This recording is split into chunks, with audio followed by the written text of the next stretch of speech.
Hello friends, welcome to NCERT with MP. Myself महिमा।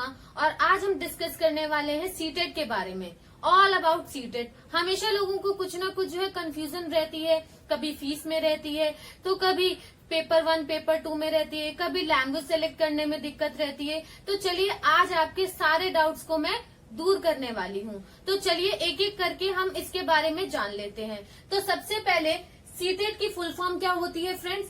Central teacher eligibility test. Means कि एक eligibility test है, ये teacher बनने के लिए आपको इसको देना जो है कंपलसरी है। ठीक है। हु कैन अप्लाई, कि इस एग्जाम में कौन अप्लाई कर सकता है? तो मैं आपको बता दूं कि जो भी बीटीसी कर रहा है, जो भी 2 इयर्स का डिप्लोमा कर रहे हैं, बीटीसी हो गया आपका, ईटीई हो गया या डीएड हो गया या डीएलएड हो, और जो 4 ईयर का कोर्स होता है बीएलएड वगैरह, और बीएड वाले जो स्टूडेंट्स हैं इनको अप्लाई कर सकते हैं। अगर आप डीएड के 2nd ईयर में है, या आप बीएलएड के 4th ईयर में है, या आप बीएड के 2nd ईयर में है, तो भी आप इसके लिए अप्लाई कर सकते हैं। सेकेंड थिंग है friend, why it is important, कि क्यों इम्पोर्टेंट है फ्रेंड?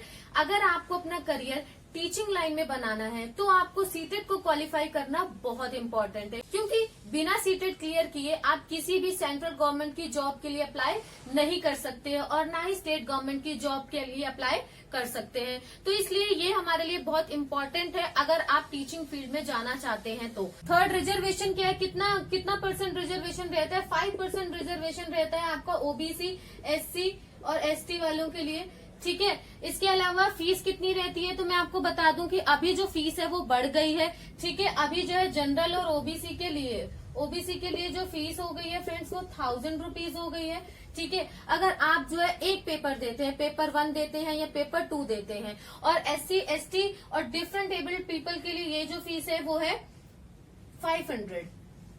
ठीक है। और अगर आपको पेपर 1 और पेपर 2 दोनों देना है तो इसकी फीस हो जाएगी 1200।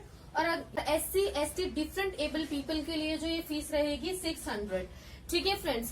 तो हमने यहाँ पे देख लिया कि अगर आपको पेपर 1 और पेपर 2 में से कोई एक पेपर देना है तो आपको 1000 देने पड़ेंगे जनरल और ओबीसी को, और अगर आप एससी, एसटी और डिफरेंट एबल पर्सन है तो आपको 500 रुपीज देने पड़ेंगे। लेकिन अगर आप दोनों पेपर इकट्ठा देते हैं तो जनरल और ओबीसी वाले को 1200 देने पड़ेंगे, और SC, ST different able people को 600 रुपीज देने होंगे।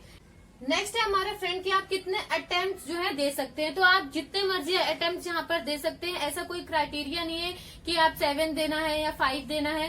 ठीक है। और इसकी वैलिडिटी क्या रहती है? अगर आप एक बार जो है सीटेट को क्लियर कर लेते हैं तो आपका जो वैलिडिटी है वो 7 इयर्स की रहती है, यानी 7 इयर्स तक जो है आप किसी भी सेंट्रल स्टेट गवर्नमेंट जॉब के लिए अप्लाई कर सकते हैं। ठीक है फ्रेंड्स। इसके बाद हम देख लेते हैं फ्रेंड्स लैंग्वेज में हमेशा हम कंफ्यूज हो जाते हैं। यहाँ पर क्या होता है, आपको 2 लैंग्वेज सेलेक्ट करनी होती है। 20 लैंग्वेजेस का आपके सामने जो है ऑप्शंस होते हैं। आपको किन्हीं 2 लैंग्वेज जिसमें आप अच्छे हो आप उनको सेलेक्ट कर सकते हैं। अब उसमें ये होता है कि हिंदी अगर आप लैंग्वेज सेलेक्ट कर रहे हैं तो एक ऑप्शन आता है कि हिंदी की लैंग्वेज 1 और 2। तो देखिए लैंग्वेज 1 और 2 क्या होता है, आपको 2 लैंग्वेज सेलेक्ट करनी है। आप जिस भी लैंग्वेज में अच्छे हैं, मान लें आपकी हिंदी अच्छी है तो आप हिंदी को लैंग्वेज 1 कर दीजिए, और अगर आपकी इंग्लिश थोड़ी सी वीक है तो आप इसको इंग्लिश 2 सेलेक्ट करिए। ठीक है।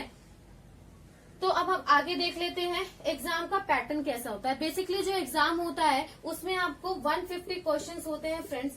ठीक है। एक बार मैं इसको रब कर देती हूँ। 150 क्वेश्चंस जो है आपको आएंगे, जिसमें कि आपके 5 सब्जेक्ट्स होंगे फ्रेंड्स, और ईच सब्जेक्ट 30 मार्क्स का होगा। सबसे पहले आपका सीडी एंड पैडागोजी आएगा। ठीक है। फर्स्ट सब्जेक्ट रहेगा आपका child development and pedagogy, 30 marks का। उसके बाद हिंदी आपका रहेगा 30 मार्क्स का, और इंग्लिश 2 लैंग्वेज जो भी आप सेलेक्ट कर रहे हैं 30, यानी लैंग्वेज जो टूर हो गई वो आपकी 60 मार्क्स की आएंगी। इसके अलावा 4th आपका ईवीएस आएगा 30 मार्क्स का। 5th जो है आपका मैथ्स आएगा 30 मार्क्स का। तो इस तरीके से जो है एग्जाम का पैटर्न होता है। 150 मार्क्स का एग्जाम होता है, और 2.5 घंटे आपको इसमें दिए जाते हैं, और इसमें जो है कोई भी नेगेटिव मार्किंग नहीं होती है। ठीक है फ्रेंड्स। अगला जो है नेक्स्ट देख लेते हैं फ्रेंड्स। पेपर 1 होता है और पेपर 2 होता है। पेपर 1 जो होता है बेसिकली वो होता है प्राइमरी लेवल के लिए, और पेपर 2 जो होता है वो होता है आपका अपर प्राइमरी लेवल के लिए।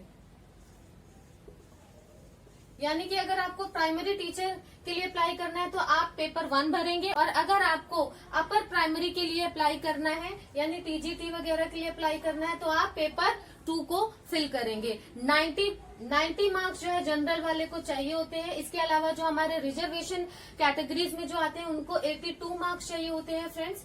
ठीक है, तो पेपर जो है काफी इजी होता है। आपको जो है बेसिकली इसका सिलेबस देखना है अच्छे से, और जो है कुछ बुक्स होंगी जो कि मैं आपको सजेस्ट। तो फ्रेंड्स ये थी कुछ इम्पोर्टेंट बातें सीटेट से रिगार्डिंग, जो कि हमेशा जो है कंफ्यूजन में रहते हैं लोग कि भाई क्या कैसे रहता है। तो आज आपका ये डाउट होप सो क्लियर हो गए होंगे, और जो है इससे जो नेक्स्ट वीडियो में बनाऊंगी उसमें मैं आपको बताऊंगी कि मैंने कैसे सीटेट को क्रैक किया था, क्या मेरी स्ट्रैटेजीज थी, सारी स्ट्रैटेजी कैसे सारे सब्जेक्ट को पढ़ना है मैं आपसे शेयर करूंगी।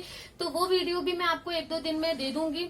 ठीक है, तो अगर आपको आज का वीडियो पसंद आया हो तो प्लीज इसे लाइक, शेयर एंड सब्सक्राइब कीजिएगा। Thank you.